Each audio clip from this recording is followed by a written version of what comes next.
Hello people and hello universe, it's me again. Shoutout sa inyo mga kababayan. Mayroon po tayong upload videos. Ito po guys ang mensahe at ang panawagan ni BP Sara sa Pangulong Marcos Jr. mga kababayan.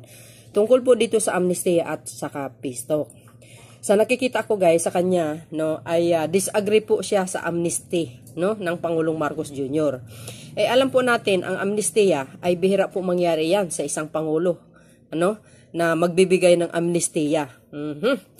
Dahil itong amnestiya na ito guys, ito ay para lamang sa mga rebelde na nakakulong lang at sa mga MNLF at MILF, no, mga bandidong Muslim.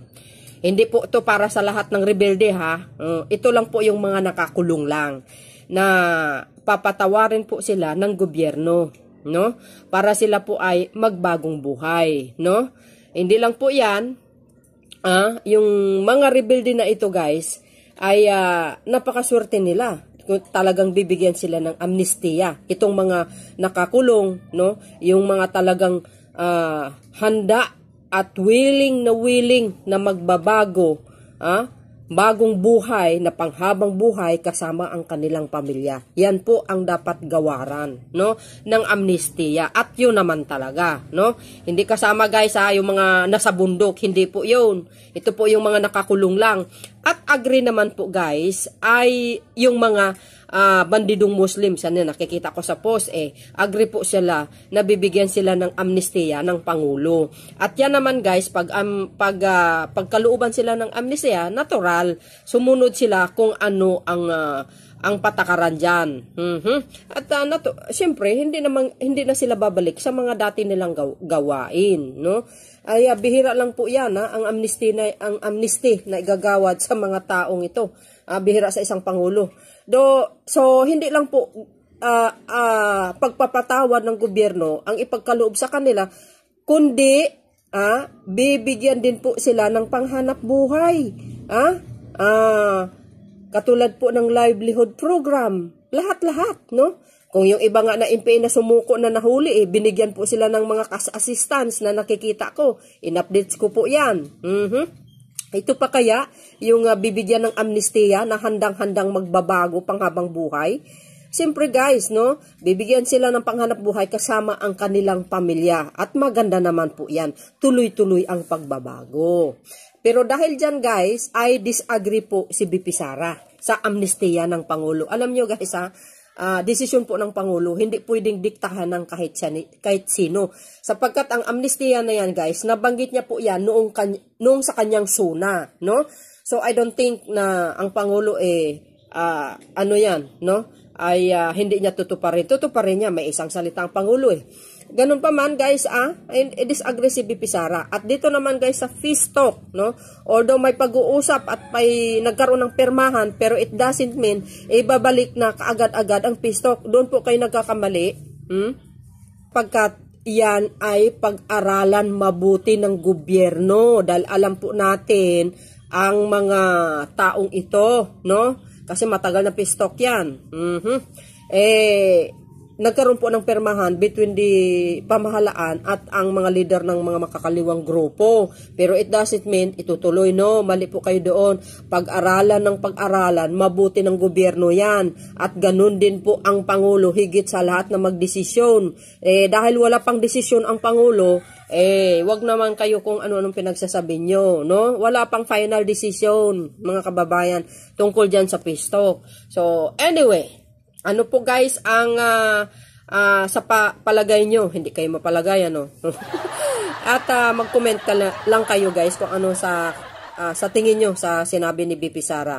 Hit the comment section and don't forget to hit the button bell para lagi kayong update sa aking mga upload videos. Bye and God bless Philippines! Babush! Mga minamahal kong kababayan, Assalamualaikum. Madayaw bayong adlaw kaninyong tanan. Magandang araw sa inyo lahat. Taong 2017, personal kong nakita nag-aagaw buhay sa hospital ang isang biktima ng pinasabog na improvised explosive device ng mga NPA sa Mandog, Davao City. He was struggling and choking with his own blood. It was truly a painful sight. hindi ko rin malilimutan ang paghingi ko ng tawad sa ina ng namatay na opisyal ng Philippine Army dahil sa nangyaring enkwentro sa Barangay Paquibato, Davao City. Hindi ako nakapagsalita nung ako'y tanungin kung ilang anak pa ba ang mamamatay dahil sa mga terorista sa Davao City. Mga kababayan, walang katulad ang kasamaan ng teroristang Communist Party of the Philippines, National People's Army at National Democratic Front of the Philippines sa kapwa nila Pilipino. Hindi na mabilang kung ilang sibilyan, kabilang na ang mga minor de edad, ang naging biktima ng madugong digmaang idinulot ng mga terorista. Maraming batang estudyante ang hindi nakapagtapos ng pag-aaral dahil dinala sila sa bundok upang maging armadong terorista. Hindi na rin mabilang ang mga barangay captains, kagawad, security volunteers, pulis at sundalo na nagbuwis ng kanilang buhay para protektahan ang ating mga komunidad.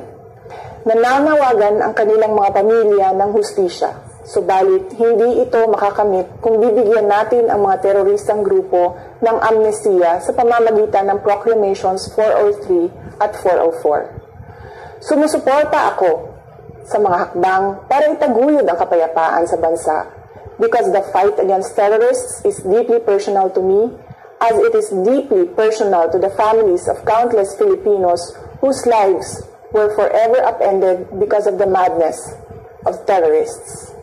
Pero hindi ang pagbibigay ng amnestiya ang daan sa kapayapaan. Ang dapat natin gawin ay pagpatuloy ang ating mga nasimulan sa NTF-ELCAC at mas palakasin pa ang mga ito. Panalo na tayo, lumalaban na ang mga komunidad. Mr. President, the government's statement with the NDFP in Oslo was an agreement with the devil. Napatunayan na natin sa kasaysayan na hindi sila seryoso at wala silang sinseridad sa usaping pangkapayapaan. Gagamitin nila itong peace negotiation sa pagtraidor sa pamahalaan at paglinlang sa taong bayan. We appeal to your power to review these proclamations and agreements. Apo BBM, sana po ay isalang-alang natin ang ating mga komunidad na naging pugad ng mga terorista sa mahabang panahon na ngayon ay lumalaban na at tumutulong sa pamahalaan. Let us honor the memory of those who died in the senseless and bloody attacks of the NPA, CPP, and DFP. Mr. President, we can negotiate for peace and reconciliation and pursue meaningful development efforts in the Philippines without capitulating to the enemies. Hiling namin na kami ay mapakinggan.